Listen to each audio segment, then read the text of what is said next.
again, Paula. I have been entering your contest for the last 2 weeks, and this is the third week. It's the entree week. My name is Michelle Hirsch. I have been doing a lot of thinking on what I'm going to present for the entrees. I already have one on the videos. It's a hearty potato soup recipe.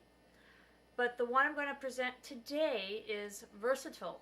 It's a versatile ground up meat mixture. And what I mean by versatile, this is something that you can use in different recipes. If you want to use it for a hamburgers or meatloaf or Swedish meatballs or whatever you want to make with it, you can. With today's economy, you have to save money. Buying in bulk helps you save money. Making it ahead of time makes things easy because typically nowadays both parents work. So why not put two things together? Make it easy, saving money. So I buy my meat in a 3-pound to a 5-pound container depending on what I buy. Okay. My basic recipe for meatloaf consists of bacon, and this is turkey bacon, again, to reduce the fat. If you choose to use regular bacon, you can, but you may have to drain off the extra fat from the bacon. Onion and mushrooms, which I'll brown up that later with the bacon. Now I have in this pan 3 pounds of ground turkey, 1 pound of ground beef, but you can use all turkey if you choose to.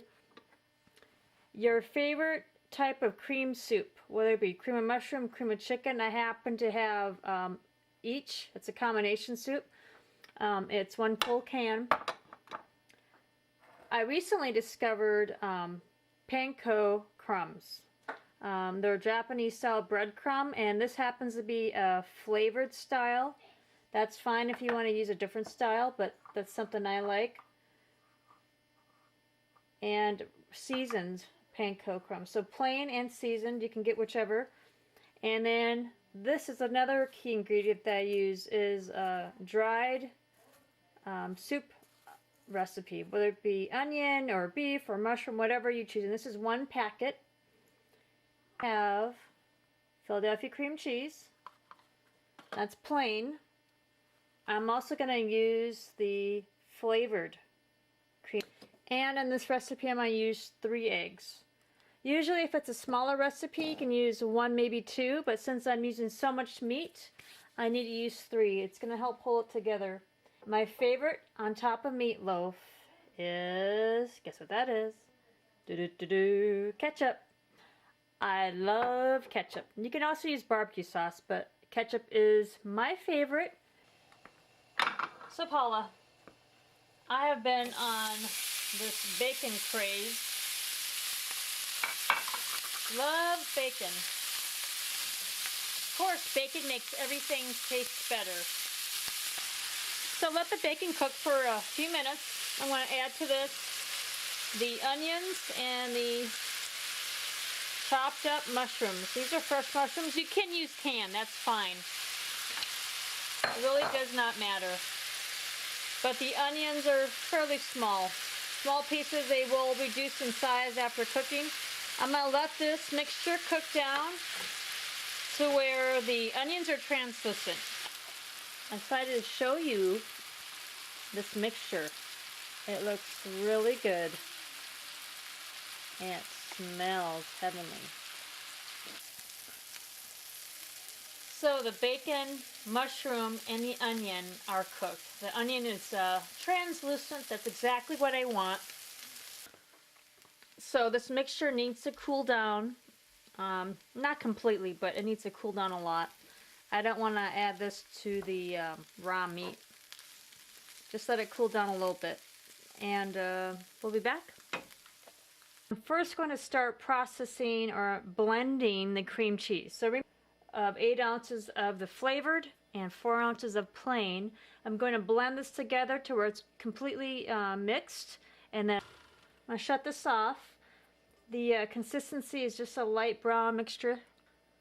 Basically I'm going to add all the liquids, the remaining liquids except for the milk. So the eggs, the mushroom soup.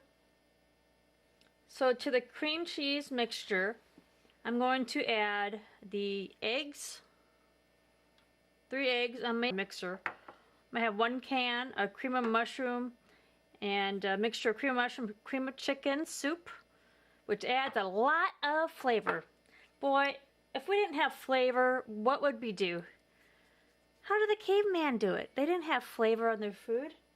I absolutely love adding seasonings and flavor. I can't stand food that has no flavor to it. So I completely blended the cream cheese, the egg, and the soup together. Now it's time to add moisture to the breadcrumbs. So the cream cheese mixture is blended. I'm going to add my milk to the plain breadcrumbs and the seasoned breadcrumbs. I have my ground meat at the bottom. I have the breadcrumbs that were soaked in milk. I have my onion, mushroom, and bacon mixture. And to this, I'm going to add the cream cheese mixture. And ladies and gentlemen, this is where you will get your hands dirty. Because a spoon is not going to do the job. You need to get your fingers in there and work it through. So make sure your hands are clean and just dive right in.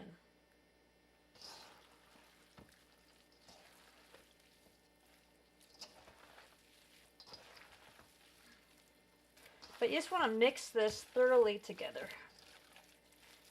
And then you want to let it set for just a few minutes. Another thing you could do to this is add some frozen hash browns too.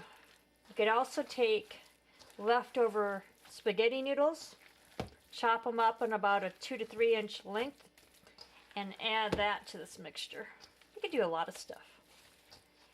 Be creative, ladies. It's in you. And gentlemen. Can't forget the gentlemen. I'm just going to take a small handful of mixture. Enough to make... Now I'm putting this down on a greased aluminum foil. And this is actually going to be a hobo meal. I don't know if you've heard of that or ever made it, but this is something that my parents would make often when I was growing up. It was very, very cheap to make, healthy, and really easy. It's versatile. So I'm just going to add around that little meat mixture some potatoes, celery, a few pieces of raw onion. This will definitely cook down. I like onion anyhow. If you want to add some whole mushrooms to this, that's fine. I'm going to add some red pepper. I'm also going to add a little bit of gravy. You know the packets make this easy? Take 1 packet of gravy mix, add just a little water, and then you're just going to pour this on the vegetables. Just a little bit. Don't want a lot. This is very concentrated. And then you're going to add to that just a little bit of water. Not a lot. Packet. Going to seal this up like a tent. Pull the edges up. You don't want that water leaking out. And do that again. Another way you could take this mixture is to put it into small loaf pans. And I've greased these, by the way. I put spray on the bottom. And just put a small amount in each pan. Gently pressing it down all the way to the edges. At this point, that's where you would add your ketchup. I like a very thick coating on top. Try not to get it on the sides, otherwise the sides will burn. Look at this in different ways. So this mixture, you can use it in stuffed peppers, stuffed cabbage rolls. You may have to add a few more ingredients before you make the final product, but you can do this.